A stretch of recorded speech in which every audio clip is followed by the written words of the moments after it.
Welcome. Today we're going to look at complex numbers.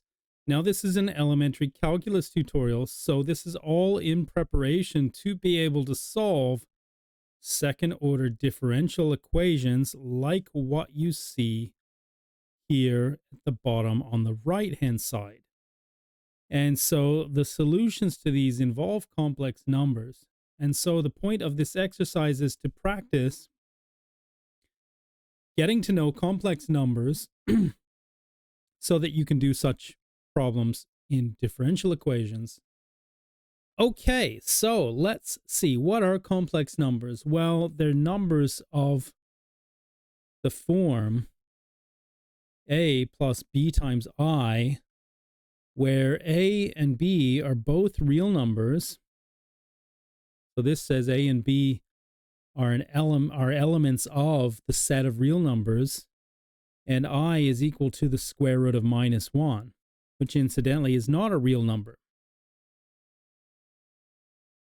Okay, so we've got this two-component way of writing complex numbers. Now, if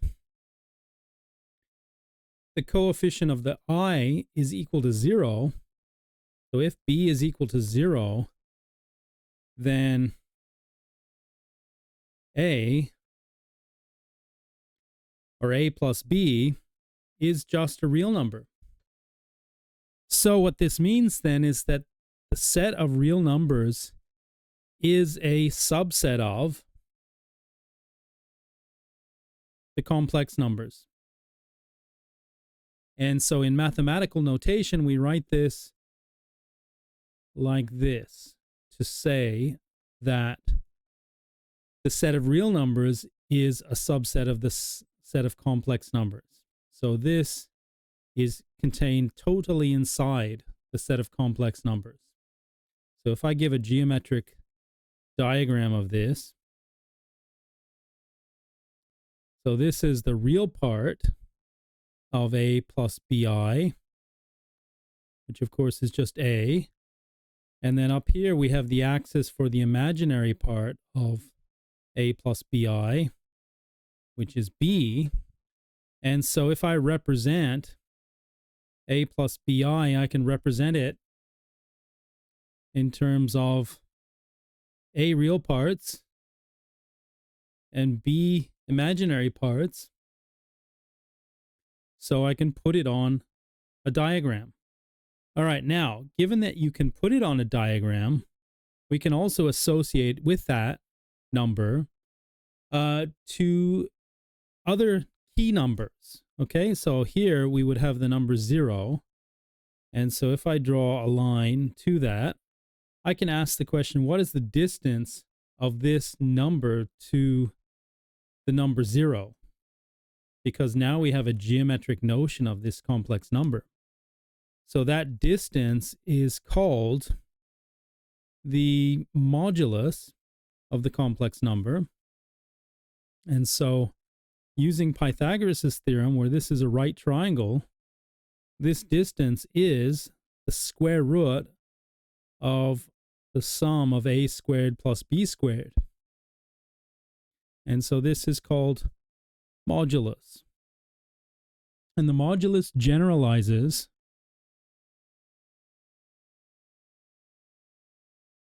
absolute value.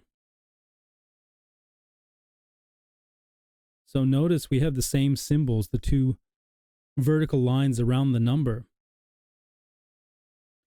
Okay, so also we can associate an angle theta from the positive end of the real axis counterclockwise to that number. Okay, and so theta, or tan of theta, is opposite on adjacent, or B on A. So theta is the inverse tangent, or arctan, of B over A. And this is called the argument.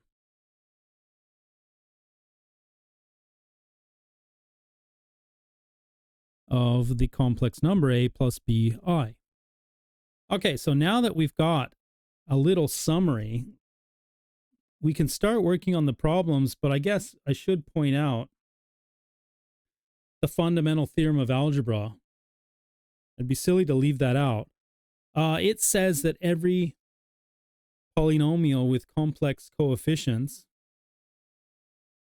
has n roots, provided you accept repeated roots and provided you accept that they are complex numbers, where n is the degree of that polynomial. Okay, but I won't write it here. Let's just jump into the problem set.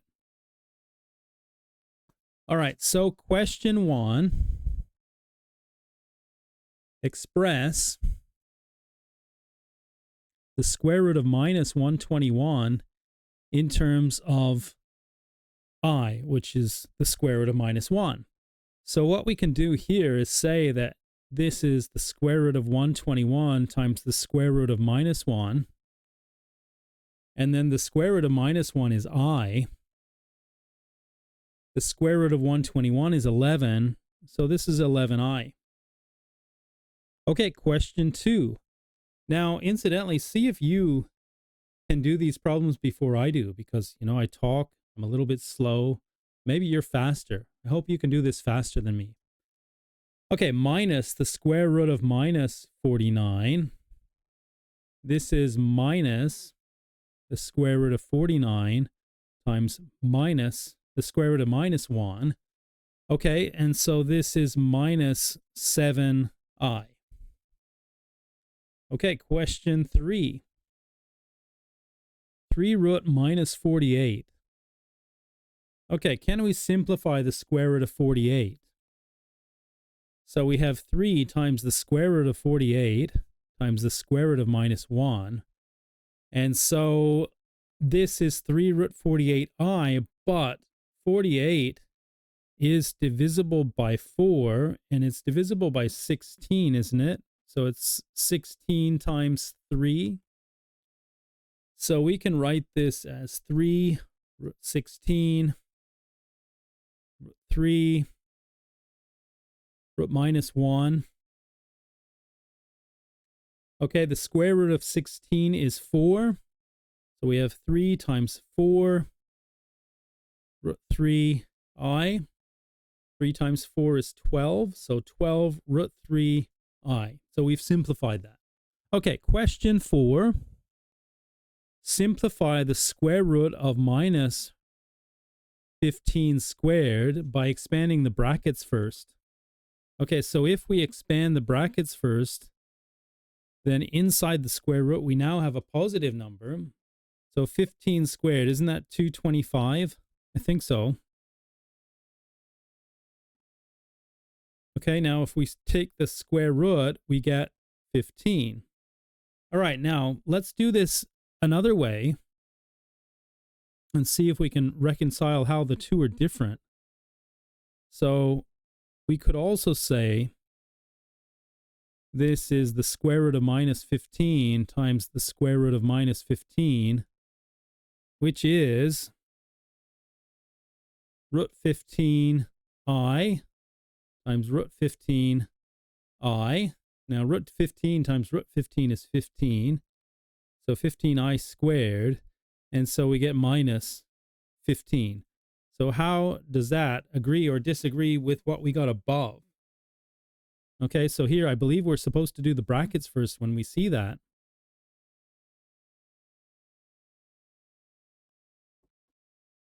But there are multiple solutions to a square root, to the square root of a number when you're taking the square root of a number, taking complex numbers into consideration.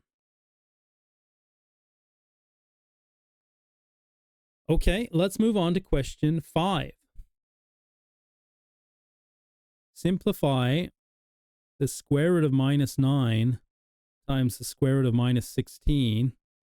Okay, so we have root 9 times I. We have root 16 times I. And so root 9 is 3. Root 16 is 4. And then we have I squared. So I squared is minus 1. So we get minus 12.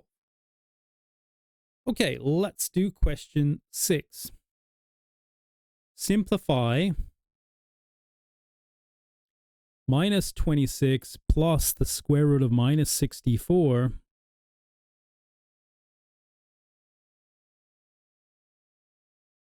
Okay, and so the square root of minus 64 should be expressed as the square root of 64 times I. Now root 64 is 8, so we have minus 26 plus 8i. Okay, let's move on to question 7.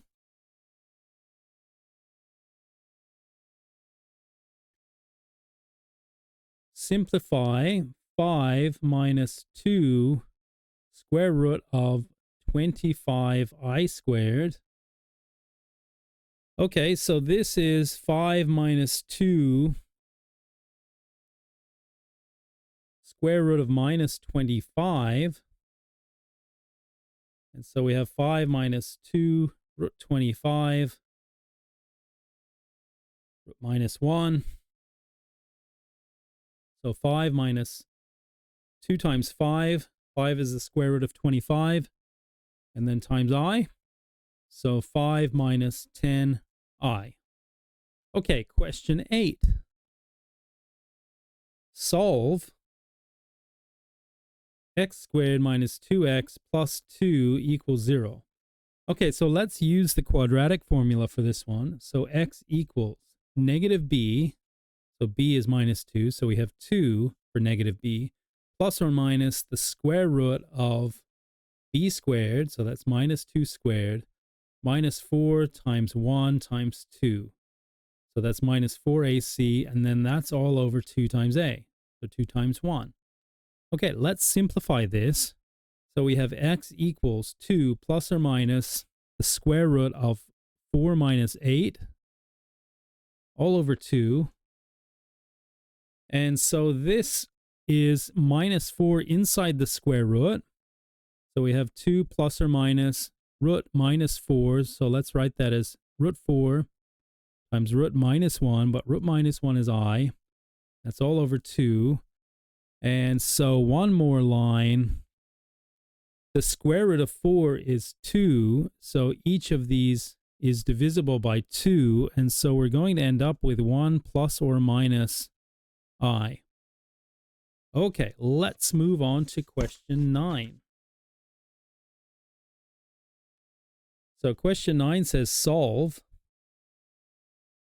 3x squared minus 6x plus 4 equals 0. So again, let's use our quadratic formula. So x equals negative b. So that's 6 plus or minus the square root of b squared. So minus 6 squared minus 4 times a, which is 3, times c, which is 4. All over 2 times a. So 2 times 3. Okay, so this is 6 plus or minus the square root of 36 minus 12 times 4 is 48. And that's all over 6. All right, great. Now, 36 minus 48 is minus 12. So we have 6 plus or minus the square root of minus 12. So root 12 I all over 6. Okay, now root 12 is the square root of 4 times the square root of 3. So 6 plus or minus 2 root 3 I all over 6. And now we can divide the 6 into each of those terms if we like. And so we'll call this 1 plus or minus root 3 over 3 times I. But we can even factor out a 1/3 out of this. Call this 1/3 3 plus or minus root 3 I. Okay, so notice we get two solutions consistent with the fundamental theorem of algebra. Because this is degree 2, we expect two complex solutions provided we accept that they could be repeated and that they are complex numbers. All right, question 10 says evaluate the sum from n equals 1 to 8 of I to the power of n. So what is this? So that's I to the power of 1 plus I to the power of 2 plus I to the power of 3 plus I to the power of 4 plus I to the power of 5 plus I to the power of 6 plus I to the power of 7 plus I to the power of 8. So we stop. Oh, I wrote that 8 sideways, not infinite. It should be 8. Okay, so we stop at 8. All right, so now we can simplify some of these terms. So let's go ahead and simplify. So we have I, then I squared is minus 1. I cubed is minus 1 times I, so minus I. I to the power of 4 is 1. I to the power of 5 is 1 times I, so just I. I to the power of 6 is 1 times I squared. So I squared is minus 1, and you'll notice that these are repeating. So we expect I to the 7th is minus I to the 8th is 1. So let's simplify this further. So we have I minus I is 0. Let's just sort these.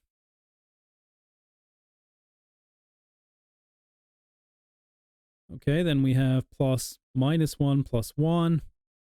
And then we have plus another minus 1 plus 1. So it looks like everything vanishes here and we get 0. Okay, fantastic. Let's do question 11.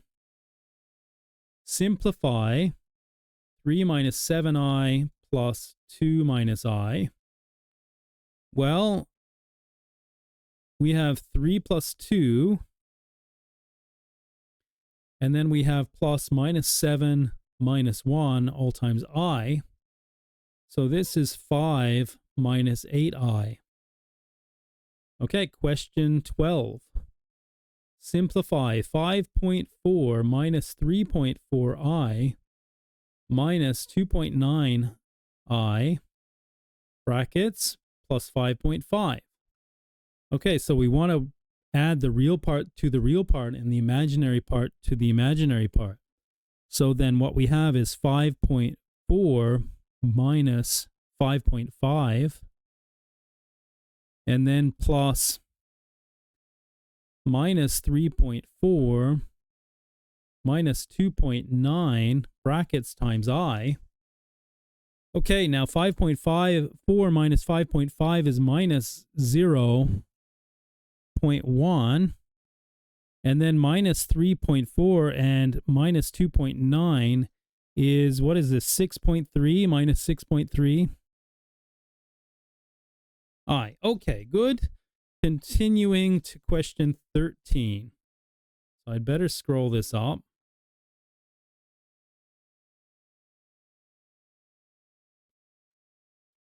Come back a little bit. Okay. Question 13. Simplify minus 2.2i times 1.5i minus 4.0. Okay, we just want to expand this, so we have minus 2.2 times 1.5 I squared, and then plus, because it's plus because there are two minus signs here, so plus 4 times 2.2 times I. Okay, now simplifying this. 1.5 is 3 over 2, so if I divide 2.2 by 2, I have 1.1, and if I multiply 1.1 by 3, I have 3.3. So minus 3.3 times minus 1 is plus 3.3. And then 4 times 2.2 is 8.8, so plus 8.8 I. Okay, question 14. The square root of minus 6 times the square root of minus 12 times the square root of 30. So we have root 6 I times root 2 times root 12, times root 6 times I, because 12 is 2 times 6, and then the square root of minus 1 is I. And then root 30, we can express this. Well, let's just express it as the square root of 2 times the square root of 15, because over here we have a root 2. All right, so we have 2 of the root 6's, so that gives us 6. We have 2 of the root 2's, so that gives us 2. We have 2 of the i's, so I squared is minus 1, so we put a minus in front, and then we have a single root 15. So this is minus 12 root 15. Okay, moving on to question 15,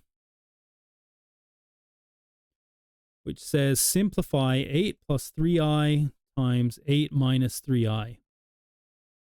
Okay, so 8 times 8 is 8 squared.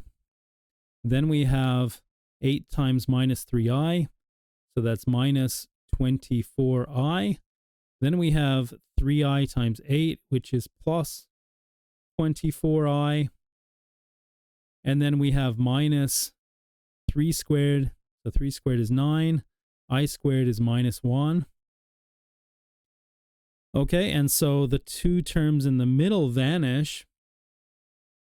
So we have 64 for 8 squared plus 9, which is 73. Okay, moving on to question 16. Simplify 12 plus 10i over 6 minus 8i. Well, I can see that each of these are even integers, and so let's first divide throughout on top and bottom by 2. So then we have 6 plus 5i over 3 minus 4i. Now, to rationalize this denominator, I can multiply by the complex conjugate of this denominator, 3 minus 4i. So let's do that. That would be 3 plus 4i over 3 plus 4i. So in other words, I'm just multiplying by 1. Okay, but the reason to do this is because, like what we saw in the previous example in question 15, the product of two complex conjugates, these are conjugates incidentally, will give you a real number. Okay, so we have 6 plus 5i times 3 plus 4i, and then on the denominator we have 3 times 3 is 9, and then we have minus 4 times 4 is minus 16, but I squared is minus 1, so that's plus 16. So this is 1/25 in brackets. Now let's expand that numerator. So 6 times 3 is 18. 6 times 4i is 24i. 5i times 3 is 15i. And 5i times 4i is minus 20. Okay, so simplifying this, we've got 1/25. 18 minus 20 is minus 2. 24 plus 15 is 39. So 1/25 minus 2 plus 39i. All right, question 17 says, show that 1 plus root 3 times I satisfies x squared plus 4 is 2x.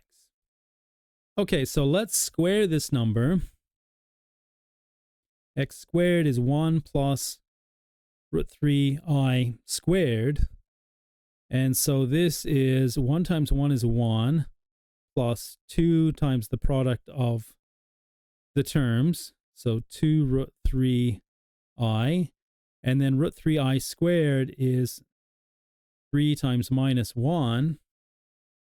And so for this, we get 1 minus 3 is minus 2 plus 2 root 3i. So that's x squared.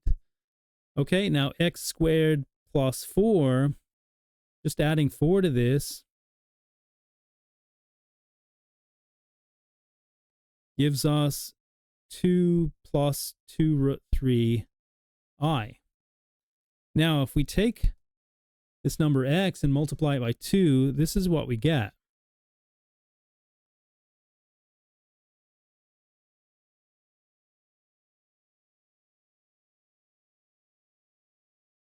And this is x squared plus 4. And so we've shown that that number satisfies the equation x squared plus 4 equals 2x. All right, question 18 says add graphically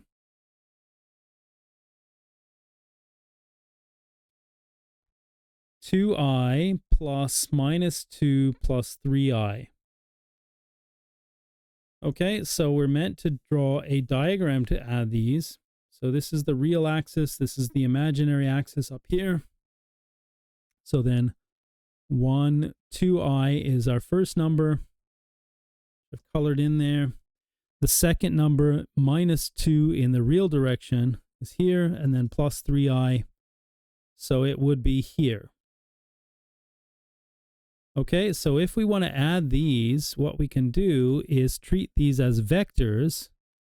So the first number, we can think of this via vectors as the vector from the origin 0 to that number. And likewise, this number we can think of as a vector from the origin to that number. Okay, and so then addition of the two vectors would have us draw a parallelogram so that we can add these vectors head to tail. Okay, and so doing that, this up here is our sum, which is equal to minus 2 plus 5i. All right, now let's move on to question 19.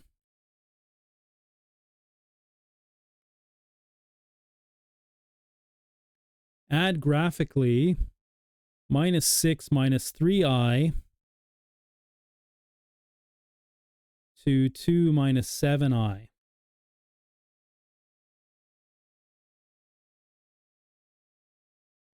Okay, it looks like I need to leave lots of space on the axes here because we need to go to minus 7 at least. So this is the real axis. This is the imaginary axis. Okay, let's take our first number, minus 6. So 1, 2, 3, 4, 5, 6.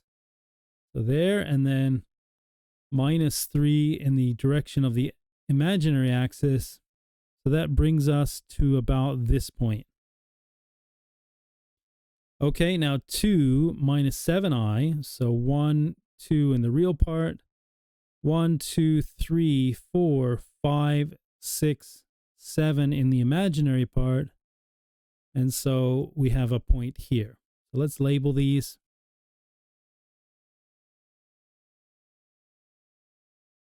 And then draw some vectors from the origin to that point.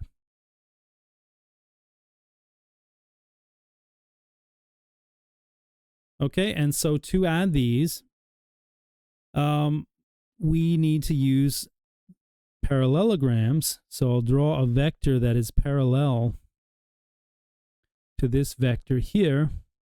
And then I'll draw another vector parallel to this one. Something like this. Okay, now the sum takes us here. All right, and so this is the sum, which is minus 4 minus 10i. Okay, question 20.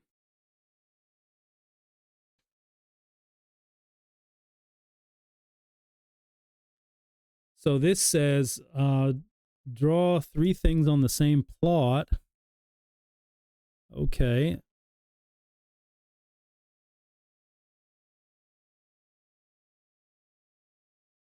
So a plus bi is what we're going to draw first. Now that's minus 10 minus 30i.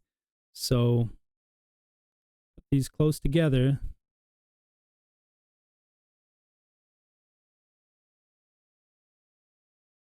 Well, you know what? That's not going to do it, is it? Because I'm going to need to go 3 times this. Okay, so then in this case, let's put 10 here, 20 here, and 30 here. Okay, and then likewise, minus 10, minus 20, minus 30. And then we need to go all the way down to minus 90. Okay, so maybe I don't need to put that exactly. All right, so let's label our number. So it's minus 10 and minus 30. That is this number here. Now, 3 times this number. Well, 3 times minus 10 is minus 30. Okay, so we'd be out here. And then 3 times minus 30 is minus 90. So we are somewhere out here. Okay, let's label this. This is a plus bi. This one is 3a plus bi. And then minus 3 times this number, it just goes in the other direction. So somewhere out here. Minus 3 times a plus bi. Okay, let's move on to question 21. Is that where we are? No. Yeah, 21. Okay.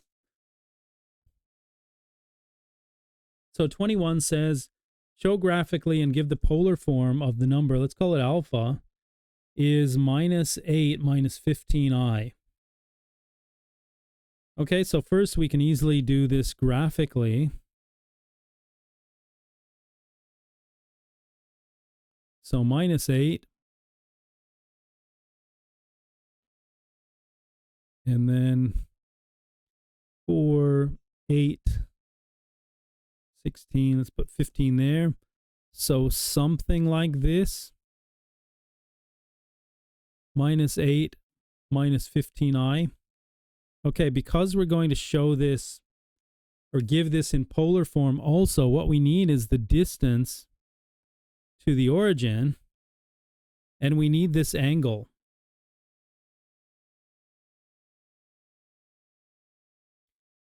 Okay, and so what we have then is now the distance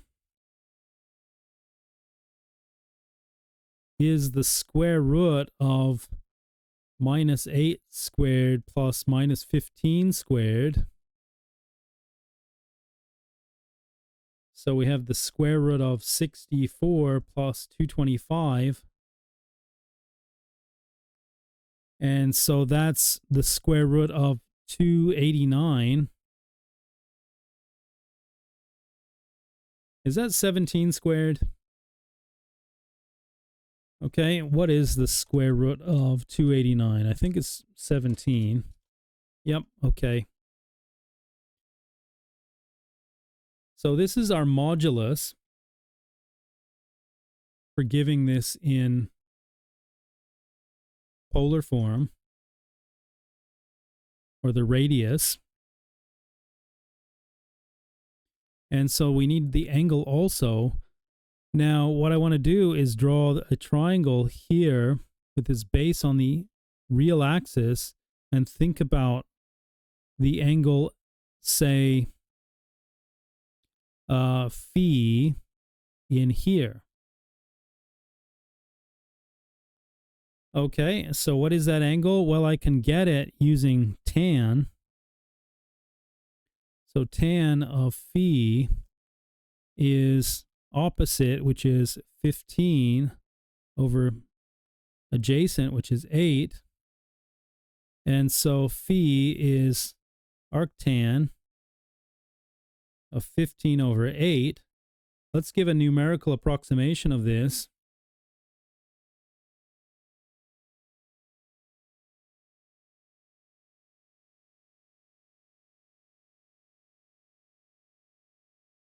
Whoops. I must have the cap locks on.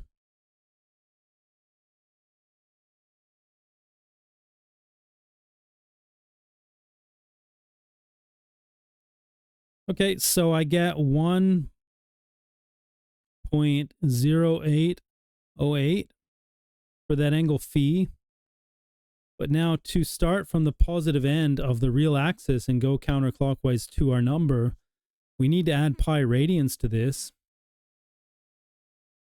So if I just add pi to that number, I get 4.2224. And so the angle theta, which is phi plus pi, is approximately 4.2224 radians. Okay, so now just to verify this, we expect that alpha is equal to 17 e to the power of 4.2224 times I, where e is 2.71828, and so on. So let's try this out. So I'll just put exp for e to the power of that number times I, and then we need to multiply that by 17. Okay, so yes, it does give us minus 8 minus 15i. So that's good. So this here, what I've shown is the exponential form. Now, I would call the polar form, so let's label this exponential. I would call the polar form the form r comma theta. But some people refer to this as the polar form as well, and you can see why, because the modulus here, which would be r, is in front, and then the angle is up in the exponent next to the I. Okay, so let's just do it. 17 comma 4.2224 would be the polar form.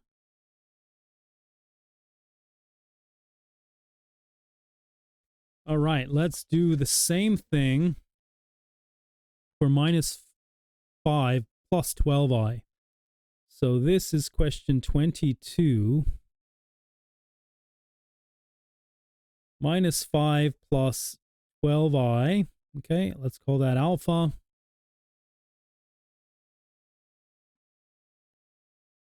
Minus 5, we'll put that there, and then plus 12.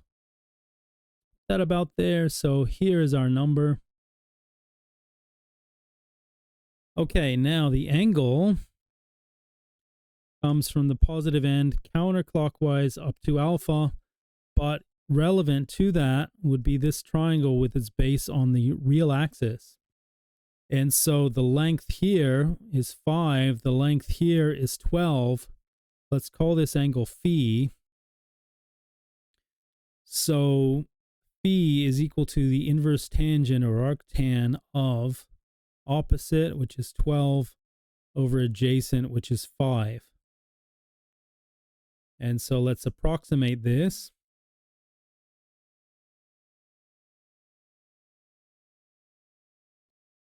Arctan of 12.0 over 5. So 1.1760 or so. All right, now the angle theta is phi plus pi on 2. No, it's not. It's actually, it's pi minus phi, isn't it? Because we go all the way pi radians, and then we come back phi radians. Okay, so then we need to subtract this number from pi. And so we get theta, which is our argument, is 1.9656 approximately radians. All right, now for the modulus.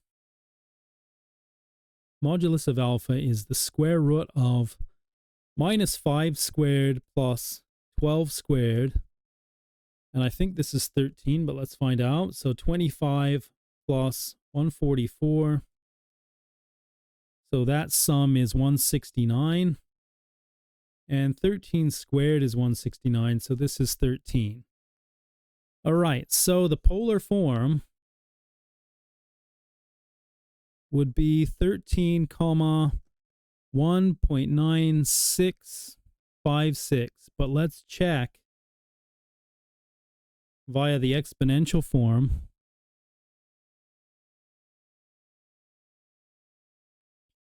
So we have 13 e to the power of 1.9656 times I. So let's calculate this. 13 exp 1.9656 times I.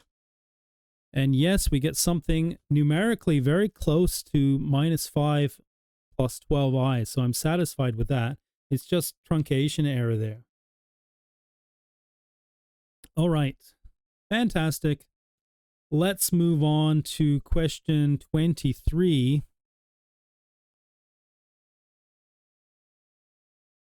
Show graphically and give the polar form of root 2 minus root 2i. Okay. So root 2 is about 1.4142 something. So 1, 2, so let's put that in here. And then if we go down the same distance here, so we would have our point here. Okay, so we want to draw a triangle now. The distance on each side of this triangle is root 2. And root 2 squared is 2. So root 2 squared plus root 2 squared gives us 2 plus 2 is 4. Now if we take the square root of that, we have the square root being 2. So the hypotenuse length is 2. Okay, and so then root 2 minus root 2 I has modulus 2. And it has angle minus pi on 4 radians. So this number in exponential form is 2 e to the minus pi on 4i. Okay, and so in polar form, we've got 2 and minus pi on 4. Okay, so let's double check this. 2 exp minus, in brackets, pi on 4 times I. Now I need to introduce a decimal somewhere in here, I think. Okay, so 1.4142 and so on. Yes, this is root 2 minus root 2i. Okay, question 24. Now for this I need more paper. Okay, question 24. Let's scroll up a little bit. Give the rectangular form of the complex number with modulus 6. So modulus 6 and argument 180 degrees. Now 180 degrees is pi radians. So let's say theta is pi radians. Okay, but we want to give the rectangular form. So what we're going to do is say alpha is equal to 6 e to the power of pi times I. Okay, now there's a nice formula for e to the theta I. So note e to the theta I is cos theta plus I sine theta. Okay, so then this is 6 times cos of pi plus I sine of pi. Okay, now sine of pi is 0, so this number is real. Cos of pi is minus 1, so we have 6 times minus 1 plus 0 I, so this number is just minus 6. All right, question 25. Give the rectangular form of the complex number, call it alpha, with modulus 2.5 and argument theta is 315 degrees. Okay, let's convert this to radians because we want to be able to use our exponential formula, and that only works in radians.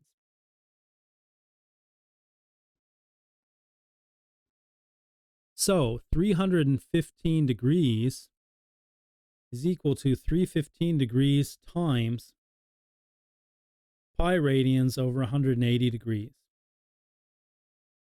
So we need to simplify the fraction 315 over 180. So 315 and 180 have some common factors. So let's simplify the fraction. So this is 7 pi on 4. Okay, so in other words, just 45 degrees short of the full 360 degrees of the circle.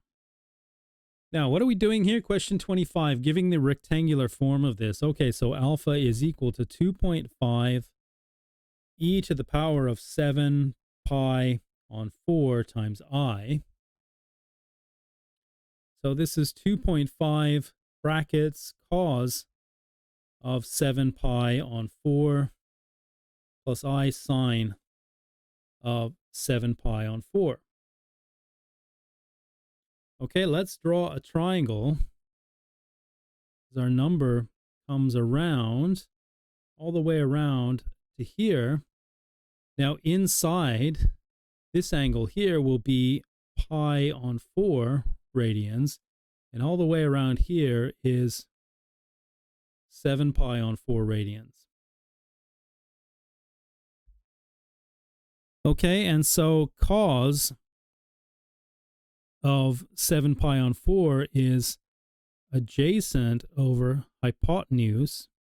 So we have 1 on root 2. But what's the sign of it? Well, if we remember this diagram, this says that cos is positive here. Okay, and so we have 2.5, then 1 on root 2. Now sine of pi on 4 is also 1 on root 2. Sine of 7 pi on 4, because we have a c there for cos and not an s, that's going to be negative.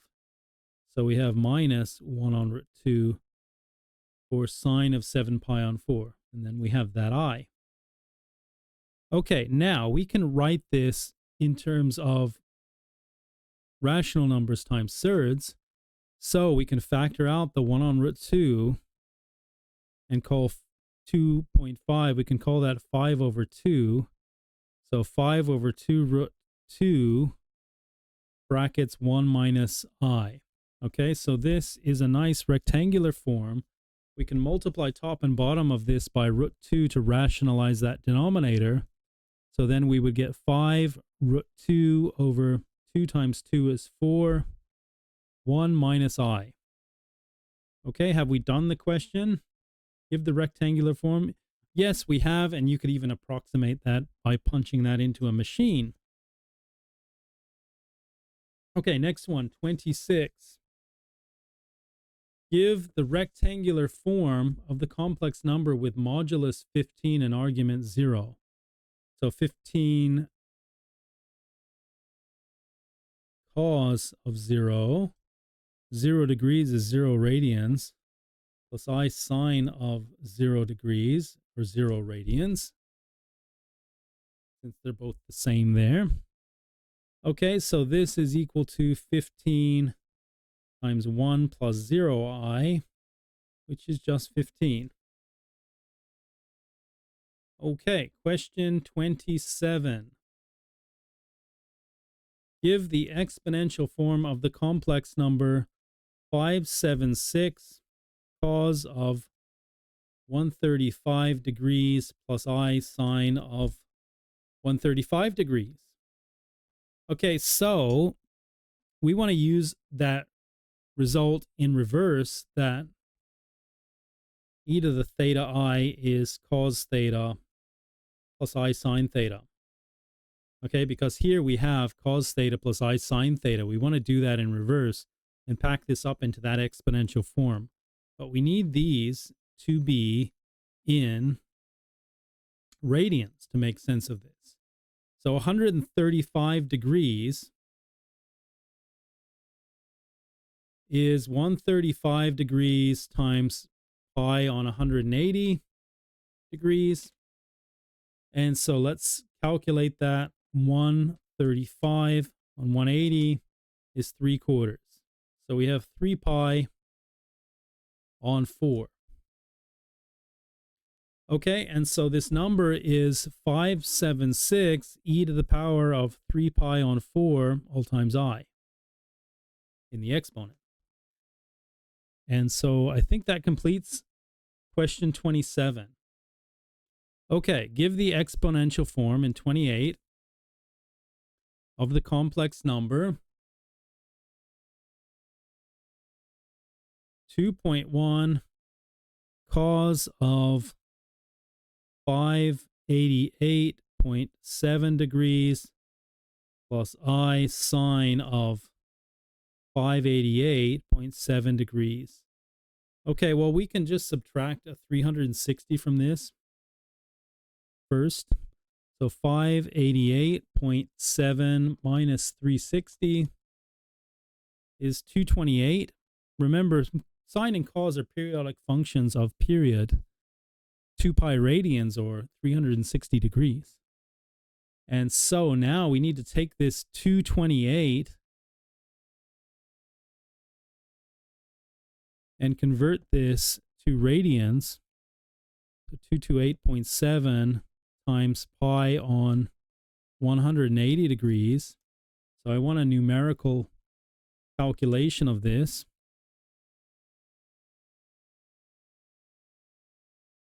And so then I want to put the pi in as well because I'm going for something numerical here. So this is 3.9916, let's say, radians. Okay, and so this number is 2.1 e to the power of 3.9916 I. All right, question 29.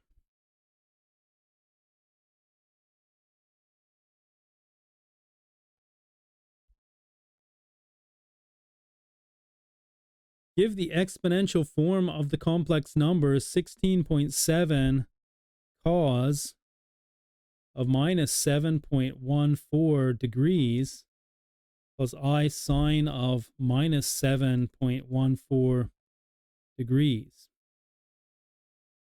Okay, so let's present this as a positive angle.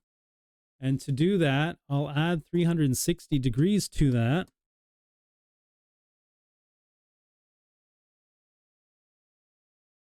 So minus 7.14 degrees corresponds to 352.86 degrees.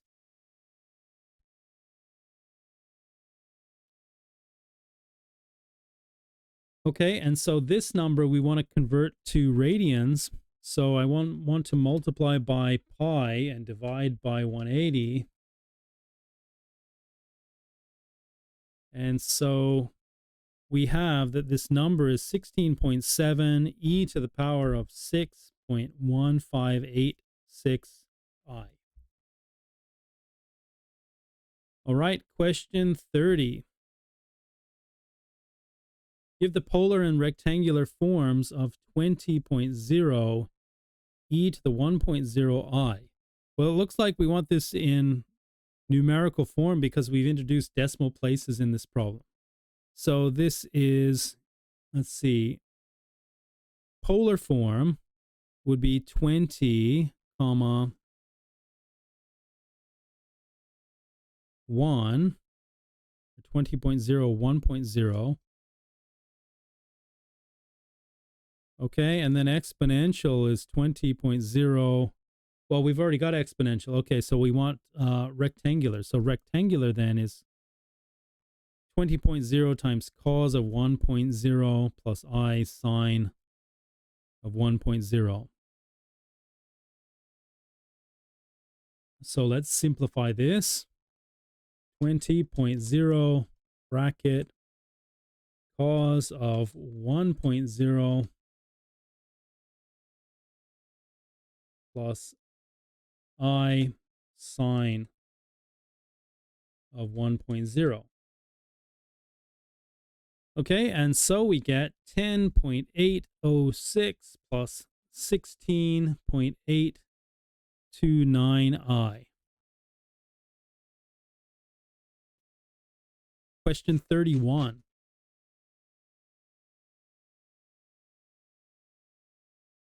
Give the polar and rectangular forms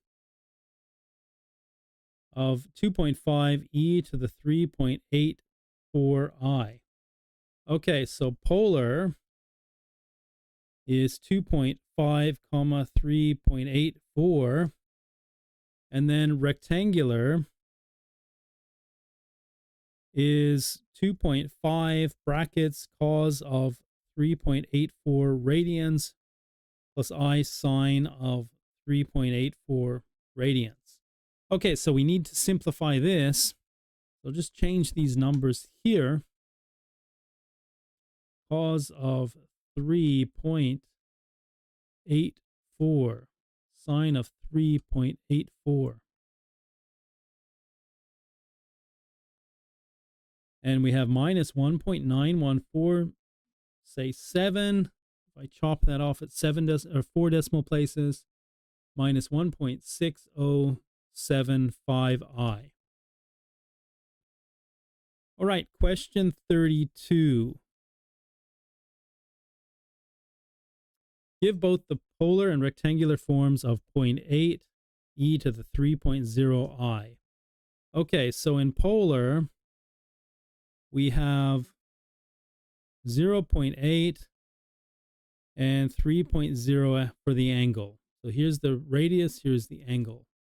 Now, in rectangular form, we have 0.8 cos of 3.0 plus I sine of 3.0. Let's simplify that.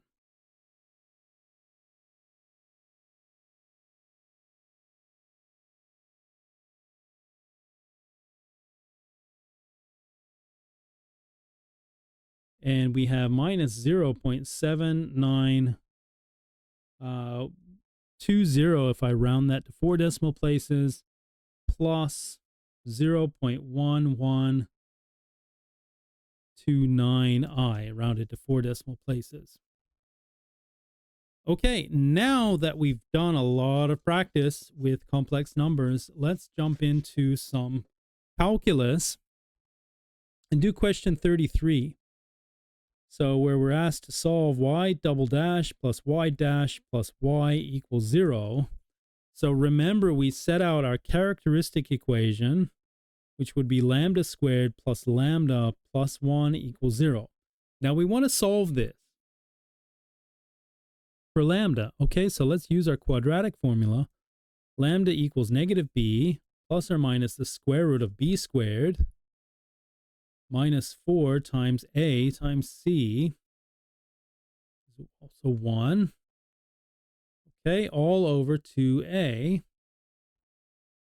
And now we need to simplify this. So lambda is minus 1 plus or minus the square root of minus 3, which we'll write as root 3i. This is all over 2. Okay, so these are non-real roots. These are complex numbers. And so let's label the real part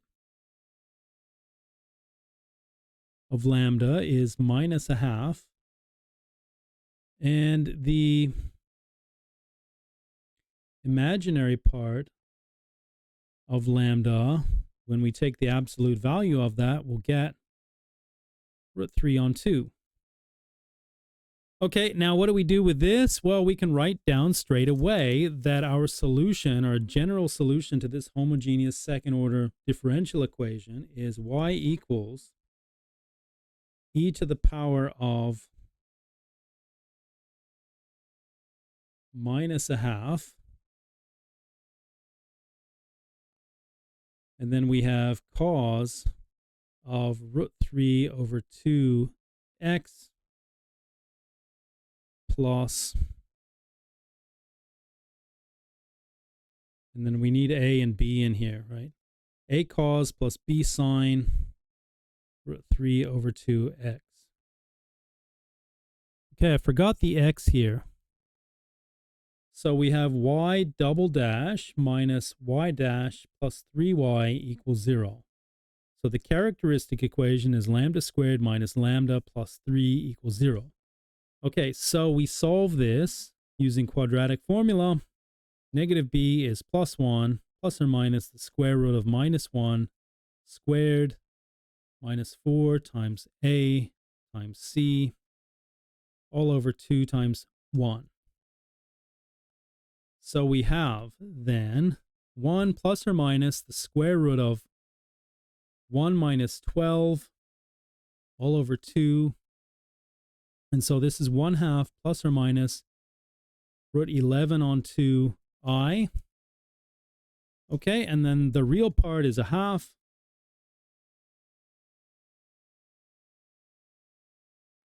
The imaginary part of lambda absolute value is root 11 on 2.